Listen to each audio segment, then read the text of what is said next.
Let's consider the process of our DVB application development. We made some improvements based on our client's feedback.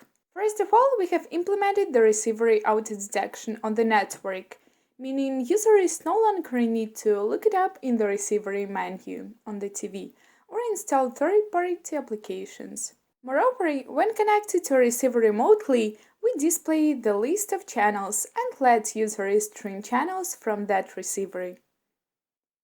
The channel player will open automatically, and if it is missing on the smartphone, a prompt will show to install it.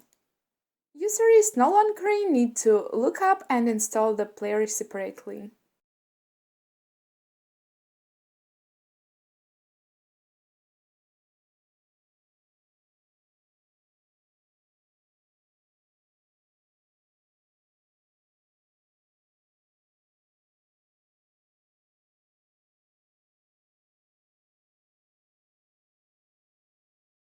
Another significant enhancement is the direct report delivery to a technician via a messenger app.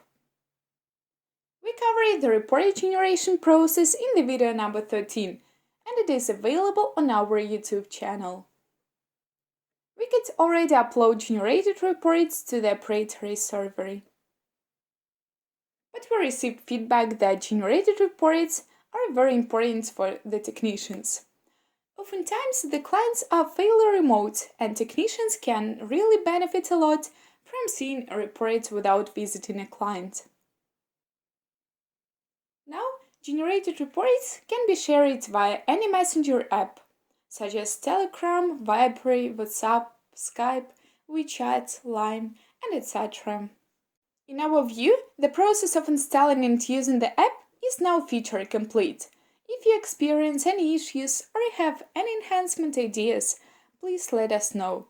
You can find our contact information on our YouTube channel. In the near future, we are finishing up the graphic display of the full spectrum and the display of diagnostics results on the television screen.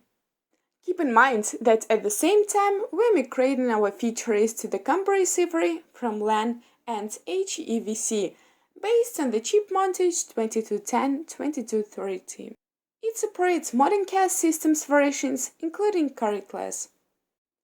If you are a brand owner or an operator and you wish to have our features, such as Site Finder, diagnostics, streaming, Open Web AP in your receivers, please feel free to reach out to us. It is quite possible that our SUPRE devices will also be more cost-effective in comparison with the equipment you already order elsewhere. So, you will have more advanced, feature-rich equipment for less money. Please subscribe to our YouTube channel to keep in touch with the latest news and developments.